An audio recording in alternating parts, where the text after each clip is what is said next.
नमस्कार, four sides TV में मैं आशुतोष आपका स्वागत करता हूं। नरेंद्र मोदी प्रधानमंत्री के रूप में अपने लगातार तीसरे कार्यकाल के लिए तैयार हैं।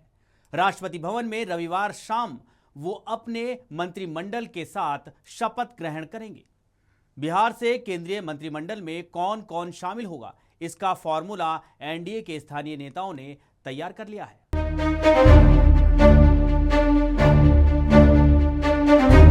बिहार में बीजेपी जदयू के अलावा चिराग पासवान की पार्टी लोजपा रामविलास पासवान, जीतन राम मांझी की हिंदुस्तानी आवाम मोर्चा सेकुलर और उपेंद्र कुशवाहा की राष्ट्रीय लोक मोर्चा शामिल है। हालांकि आरएलएम काराकाट सीट नहीं जीत सकी, जहां से उसके नेता उपेंद्र कुशवाहा एनडीए के आधिकारिक उम्मीदवार थे।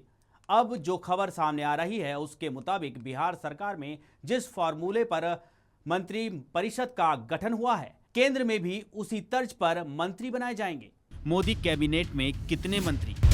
केंद्र सरकार में बढ़ेगा बिहार आंध्र का प्रतिनिधित्व। महाराष्ट्र यूपी से कम हो सकती है मंत्रियों की संख्या। चिराग पासवान मोदी 3.0 सरकार में बन सकते हैं मंत्री।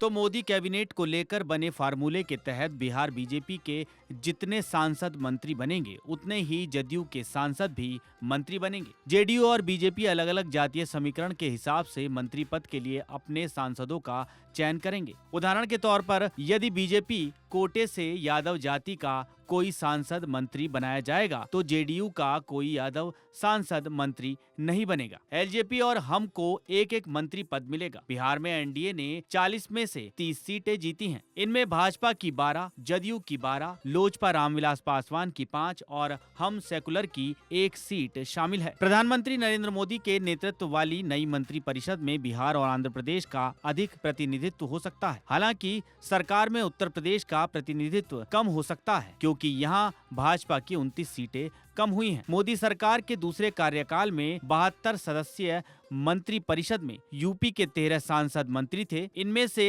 इस बार स्मृति ईरानी, महेंद्र नाथ पांडे, संजीव बालियान, कौशल किशोर जैसे कुछ मंत्रियों को हार का सामना करना पड़ा है। महाराष्ट्र में निवर्तमान परिषद में 9 मंत्री थे। महाराष्ट्र में इस बार एनडीए 48 सीटों में से केवल 17 सीटें ही जीत सका। वहीं 2019 में एनडीए ने 42 सीटें जीती थी।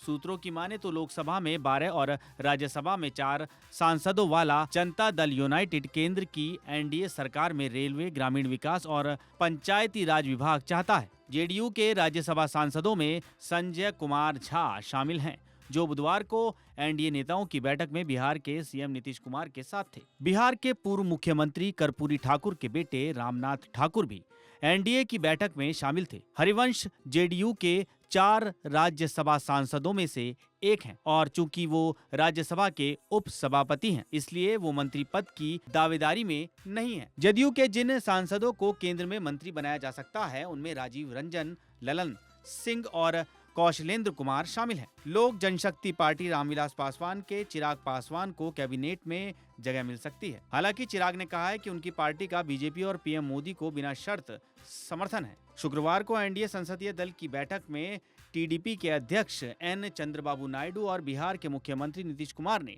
एनडीए के नेता के रूप में प्रधानमंत्री मोदी के नाम का समर्थन किया। नीतीश ने उम्मीद जताई है कि पीएम बिहार के विकास का ध्यान रखेंगे।